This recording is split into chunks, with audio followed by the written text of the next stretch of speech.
সহজ উপায়ে কিভাবে জাবেদা বই তৈরি করতে হয় তা আজকে আমরা শিখব। জাবেদা শেখার আগে জাবেদা জিনিসটা কি এটা আমাদের আগে জানতে হবে।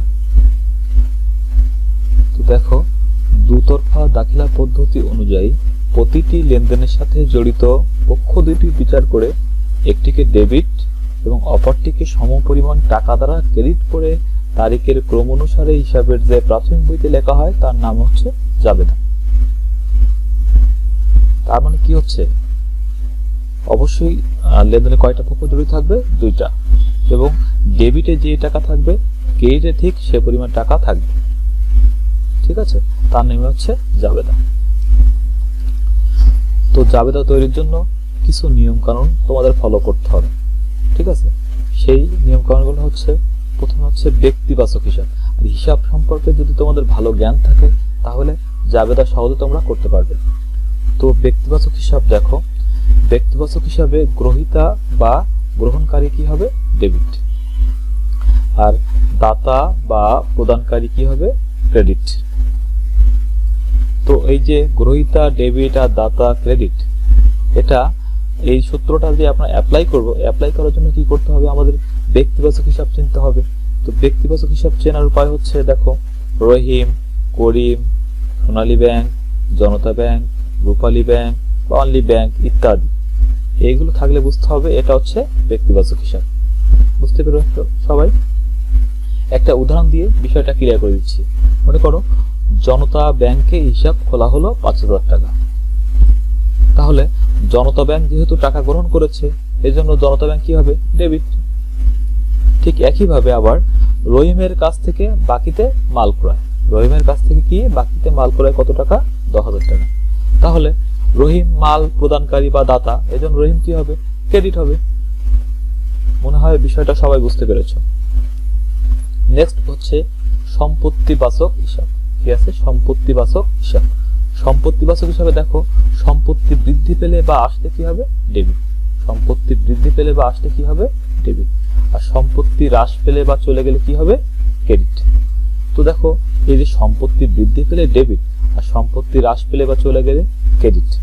ঠিক আছে, এই যে সূত্রটা, এই সূত্রটা অ্যাপ্লাই করতে গেলে আমাদের কি চিনতে হবে? এই সম্পত্তিবাচক কোনগুলো, হিসাব কোনগুলা, সম্পত্তিবাচক হিসাব কোনগুলা, সেগুলো দেখো চেনার উপায় যে বলে দেওয়া হয়েছে। দেখো, এই যে নগদ টাকা, নগদ টাকার একটা নাম কি? নগদান হিসাব। যেমন আসবাবপত্র, যন্ত্রপাতি বা মেশিন, ভূমি ও দালান কোঠা, বিনিয়োগ, সঞ্চয়পত্র, সুনাম ইত্যাদি। এখন তোমাদের মনে অনেকে প্রশ্ন থাকতে পারে, স্যার সম্পত্তি বৃদ্ধি পেলে বা আসলে ডেবিট হবে, সম্পত্তি কোথায় বৃদ্ধি হবে? তুমি যে ব্যক্তি বা প্রতিষ্ঠানের অঙ্ক করবে, ঠিক সেই ব্যক্তি বা প্রতিষ্ঠানের যদি সম্পত্তি বৃদ্ধি পায় তাহলে ডেবিট হবে, আর সম্পত্তি হ্রাস পেলে কি হবে? ক্রেডিট। এখন দেখো, এই যে সম্পত্তি চিনলাম, এই যে নগদ টাকা, আসবাবপত্র, যন্ত্রপাতি বা মেশিন, ভূমি ও দালান কোঠা, বিনিয়োগ, সঞ্চয়পত্র, সুনাম। ঠিক আছে, এগুলো যদি প্রতিষ্ঠানে বৃদ্ধি পায় তাহলে কি হবে? ডেবিট। আর এগুলো যদি হ্রাস পায় তাহলে কি হবে? ক্রেডিট। উদাহরণ দেখো, আসবাবপত্র ক্রয় করা হলো কত টাকা? ১০,০০০ টাকা। তাহলে এখানে কি হবে? আসবাবপত্র হিসাব কি হবে? ডেবিট। কারণ কি? আসবাবপত্র হচ্ছে সম্পদ, একটু আগে বলেছি। দেখো, আসবাবপত্র কি? সম্পদ। তো সম্পদ বৃদ্ধি পেলে কি হবে? ডেবিট। আসবাবপত্র যেহেতু প্রতিষ্ঠানে আসছে, এজন্য কি হবে? আসবাবপত্র হিসাব ডেবিট। ঠিক একইভাবে নগদ টাকা, নগদ টাকা কিন্তু হচ্ছে সম্পদ। তার নগদ আসবাবপত্র ক্রয় করার ফলে কি হচ্ছে? নগদ টাকা চলে যাচ্ছে। নগদ টাকা চলে গেলে কি হবে? নগদ টাকা চলে গেলে বলেছি কি সম্পত্তি হ্রাস পাচ্ছে, সম্পত্তি হ্রাস পেলে কি হবে? ক্রেডিট। এই জন্য নগদান হিসাব কি হয়েছে? ক্রেডিট। নেক্সট হচ্ছে দায়বাচক হিসাব। কি আছে? দায়বাচক হিসাব। তো দেখো, সম্পত্তির উল্টা হচ্ছে দায়, তাহলে সূত্র কি হয়ে যাবে? উল্টা হয়ে যাবে। তাহলে এখানে কি হবে? দায় কমে গেলে বা হ্রাস পেলে, দায় কমে গেলে বা হ্রাস পেলে কি হবে? ডেবিট। ঠিক একইভাবে দায় যদি বেড়ে যায়, দায় যদি বেড়ে যায় তাহলে কি হবে? ক্রেডিট। এখন দেখো, এই যে সূত্রটা আমরা অ্যাপ্লাই করব, এই সূত্রটা অ্যাপ্লাই করতে গেলে আমাদের কি করতে হবে? দায় হিসাব চিনতে হবে। দায় হিসাব চেনার কিছু উপায় আছে, দেখো আমি বলে দিয়েছি। দেখো, দায় হিসাব চেনার উপায়, ঋণ, ঋণ, বিবিধ পাওনাদার, বকেয়া খরচ, ব্যাংক জমাতিরিক্ত, ব্যাংক জমাতিরিক্ত, এগুলো হচ্ছে দায়। এইগুলো যদি কমে যায়, ঠিক আছে, ঋণ কমে গেলে কি হবে? ডেবিট। ঠিক আছে, এগুলো যদি কমে গেলে ডেবিট আর বেড়ে গেলে ক্রেডিট। একটা উদাহরণ দিয়ে বিষয়টা ক্লিয়ার করা হচ্ছে। মনে করো পাওনাদারের বাকি 4,000 টাকা পরিশোধ করা হলো, পাওনাদারের বাকি 4,000 টাকা কি করা হলো, পরিশোধ করা হলো। তাহলে কি দায় কমে যাচ্ছে, দায় কমে গেলে কি বলেছি, ডেবিট। এজন্য কি হবে, পাওনাদারের হিসাব কি হবে, ডেবিট। আবার ব্যাংক থেকে ঋণ নেওয়া হলো, কি হলো, ব্যাংক থেকে ঋণ নেওয়া হলো কত টাকা, 12,000 টাকা। তাহলে এখানে কি হবে বলতো, ব্যাংক থেকে যেহেতু ঋণ নিয়েছে তাহলে কি দায় বেড়ে যাচ্ছে, দায় বেড়ে গেলে কি হবে, অবশ্যই ক্রেডিট। এজন্য ঋণ হিসাব কি হবে, ক্রেডিট। নেক্সট দেখো মূলধন হিসাব কি আছে, মূলধন হিসাব। দায়, মূলধনও কিন্তু দায়, মূলধনও কিন্তু দায়। তাহলে যেহেতু মূলধন ও দায় একই জিনিস, তাহলে সূত্র কি হবে, একই হবে। এজন্য কি দেখো, মূলধন কমে গেলে কি হবে, ডেবিট। ঠিক একইভাবে মূলধন বেড়ে গেলে ক্রেডিট, মূলধন বেড়ে গেলে কি হবে, ক্রেডিট। দেখো মূলধন হিসাবটা কি, এটা আগে না জানলে আমরা কিন্তু এটা বুঝতে পারবো না যে মূলধন কমে গেলে ডেবিট আর মূলধন বেড়ে গেলে ক্রেডিট। দেখো মূলধন হিসাবটা কি, কোনো ব্যক্তি বা প্রতিষ্ঠান কারবার শুরু করার সময় যা কিছু বলতে এই যে নগদ টাকা, আসবাবপত্র, যন্ত্রপাতি বা মেশিন, ভূমি ও দালান কোঠা, পণ্যদ্রব্য, ঋণ, ঠিক আছে, এগুলো হচ্ছে যা কিছু নিয়ে শুরু করে, তাই হচ্ছে মূলধন। এটা কখন, কোনো ব্যক্তি প্রতিষ্ঠান যখন কারবার শুরু করবে, ঠিক আছে, তখন যা কিছু নিয়ে শুরু করবে তাই হচ্ছে মূলধন। তো একটা উদাহরণ দিয়ে বিষয়টা ক্লিয়ার করে দিই। দেখো উদাহরণ, দেখো জনাব করিম 2023 সালের 1 জানুয়ারি তারিখে নগদ কত টাকা, 1 লক্ষ টাকা, আসবাবপত্র কত টাকা, 50,000 টাকা এবং 15,000 টাকার যন্ত্রপাতি নিয়ে কারবার শুরু করলেন। তো দেখো এখানে কি হবে, এই যে নগদ টাকা আমি যে সম্পত্তি পড়ে এসেছি, সম্পত্তি, নগদ টাকা কি সম্পদ, তাহলে সম্পদ ব্যবসা আসলে কি বলেছি, ডেবিট। সম্পত্তি যদি ব্যবসা আসে তাহলে কি হবে, ডেবিট। এই জন্য দেখো নগদ টাকার একটা নাম কি, আরেকটা নাম কি, নগদান হিসাব। এই জন্য কি হবে, নগদান হিসাব কি হবে, এই যে ডেবিট, কত টাকা, এই যে 1 লক্ষ টাকা। ঠিক একইভাবে আসবাবপত্র সম্পত্তি কি হচ্ছে, ব্যবসায় আসছে, ব্যবসায় আসলে কি হবে, বৃদ্ধি পাচ্ছে, বৃদ্ধি পেলে কি হবে, ডেবিট। এই জন্য দেখো আসবাবপত্র হিসাবে কি হবে, ডেবিট। একইভাবে এই 15,000 টাকা যন্ত্রপাতি নিয়ে কারবার শুরু করেন, 15,000 টাকা যন্ত্রপাতি, এটাও সম্পদ, এটাও সম্পদ, ব্যবসায় আসছে, সম্পদ যদি ব্যবসায় আসে তাহলে এটাও কি হবে, ডেবিট। এখন দেখো যন্ত্রপাতি সব কি হয়েছে, ডেবিট। তাহলে কি এই তিনটা নগদ টাকা, আসবাবপত্র এবং যন্ত্রপাতি, ঠিক আছে, এই তিনটা নিয়ে তো ব্যবসা শুরু করেছে, এই তিনটাই তাহলে কি প্রতিষ্ঠানের মূলধন, প্রতিষ্ঠানের কি মূলধন। তাহলে মূলধন কত, দেখো মূলধন তাহলে কি বেড়ে গেছে না, প্রতিষ্ঠানের মূলধন তো 0 ছিল, এটা নিয়ে শুরু করেছে, এজন্য মূলধন বেড়ে গেছে, মূলধন বেড়ে গেলে কি হবে, ক্রেডিট। এজন্য কি হবে, মূলধন হিসাব ক্রেডিট, মূলধন হিসাব কি হবে, ক্রেডিট। নেক্সট হচ্ছে নামিক বা আয়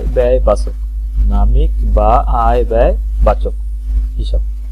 তো দেখো এখানে কি বলা হয়েছে, ব্যয় বা লোকসান বা ক্ষতি হলে কি হবে, ডেবিট। ব্যয় বা লোকসান বা ক্ষতি হলে কি হবে, ডেবিট। আর আয় এবং লাভ হলে কি হবে, ক্রেডিট। তো আমরা এই সূত্র ব্যয় বা লোকসান বা ক্ষতি হলে ডেবিট হবে, তাহলে ব্যয় বা লোকসান বা ক্ষতি যদি না চিনি তাহলে কি আমরা এই সূত্রটা অ্যাপ্লাই করতে পারবো না। তাহলে কি করতে হবে, আমরা এই ব্যয় বা লোকসান বা ক্ষতি কোনগুলো, এগুলো আমাদের আগে চিনতে শিখতে হবে। আমি কিছু উদাহরণ দিয়ে দিচ্ছি, দেখো এখানে ব্যয় বা লোকসান বা ক্ষতি কোনগুলো, দেখো পণ্য বা মাল ক্রয়, মজুরি, বেতন, মনিহারি, ভাড়া, বীমা খরচ, বিজ্ঞাপন, কুঋণ বা অনাদায়ী দেনা বা পাওনা। এই যে কুঋণ বা অনাদায়ী দেনা পাওনাটা কি, যেটা কি বাকিতে বিক্রয়ের ফলে দেনাদারের কাছ থেকে যেটি আদায় করা সম্ভব নয়। কি বললাম, বাকিতে বিক্রয়ের ফলে কি হচ্ছে, কুঋণ সৃষ্টি হচ্ছে।